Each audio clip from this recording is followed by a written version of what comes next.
السلام عليكم ورحمة الله. اللهم صل وسلم على سيدنا محمد وعلى آله وصحبه. إن شاء الله تكونوا بخير وعلى خير متتبعين ومتتبعات ديالي الزوينين الغزالين. تنتمنى لكم الخير والسعادة إن شاء الله والأفراح دايما في أيامكم. كيف ما مدعميني وكيف ما تكتبوا لي دوك التعاليق اللي تيفرحوني، الله يفرح قلوبكم. اليوم ان شاء الله غادي نشارك معكم واحد المشروب ديال ضجه في الاوتيلات وفي الكافيات الكبار.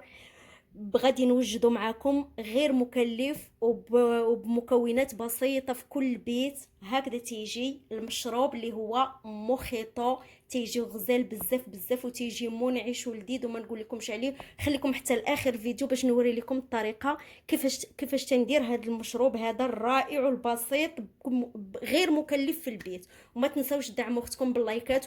خوتي وخواتاتي، المكونات اللي غادي نحتاج في هذا المشروب اللي يدير ضجه في الكافيات الكبار وفي الاوتيلات الكبار بابسط حاجه بابسط مكونات.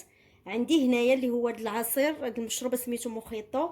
عندي هنا النعناع، راني جبته من الجريده ديالي ما شاء الله. ها هو النعناع ديالي اللي كنت صورت معاكم. عندي هنا الثلج، مكعبات ديال الثلج. عندي هنايا الحامض اللي هو الليمون حنا في المغرب تنقولوا ليه الحامض، السيترون. بغيتو ديروا الصفر بغيتو ديروا الخضر، اي نوع عندكم في ديال الحامض ديال الليمون. عندي هنايا مشروب غازي ما فيه لا سكر لا حتى شي حاجه. عندي هنايا شويبس. انا دابا غادي نبدا معكم في العمليه. غادي نقطع الليمون.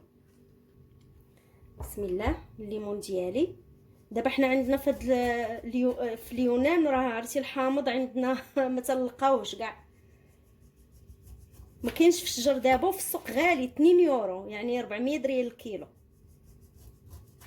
السيترونه دابا تتبغيها بالريق الناشف ما تلقاهاش. جربوا هذا المشروب هذا غادي يعجبكم بزاف بزاف.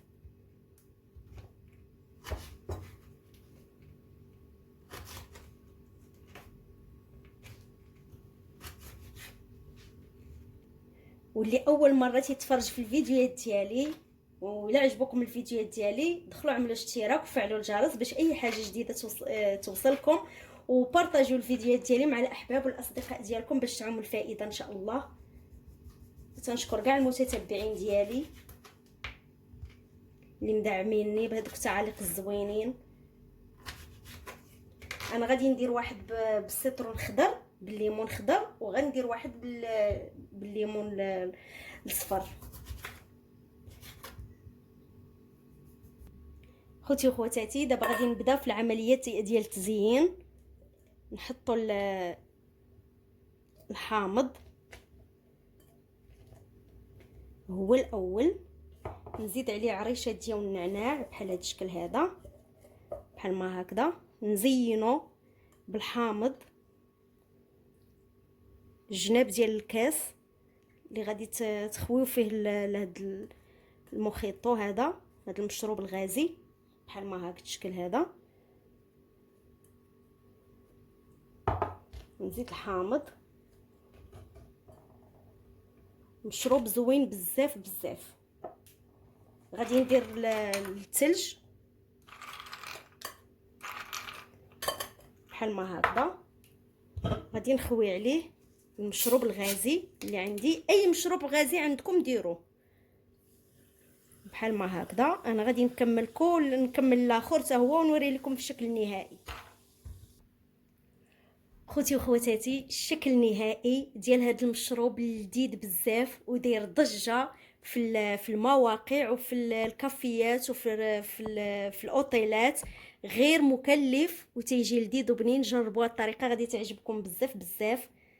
هكذا تيجي لذيذ بزاف. جربوا الطريقه هذه، ساهل وغير مكلف بحال ما هكذا. تيجي غزال بزاف بزاف. انا درتو سميتو المشروبات غازيه من غير سكر. اللي بغى يديرهم بالسكر يديرهم. اصلا المشروبات الغازيه ما تيكونش فيها السكر. تتجي لذيذه بحال ما كنت تستمتعي بالذوق ديال الحامض اللي هو الليمون ديال النعناع. وان شاء الله نشوفكم في اكله جديده ولا في وصفه جديده ولا في فيديو جديد. وما تنساوش دعموا اختكم باللايكات وفعلوا الجرس وكتبوا لي في التعاليق كيف تيجيوكم الوصفات اللي تنشارك معكم. وشكرا لكم بزاف وما تنساوش اللايك.